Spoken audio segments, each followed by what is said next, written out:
قد أفلح من تزكى وذكر اسم ربه فصلى بل تؤثرون الحياة الدنيا والآخرة خير وأبقى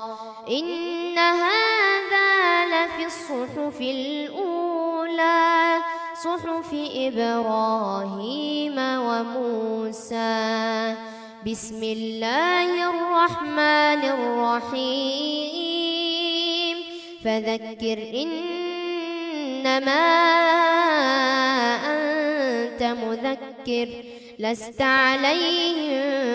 بمسيطر إلا من تولى وكفر فيعذبه الله العذاب الأكبر إن إلينا إيابهم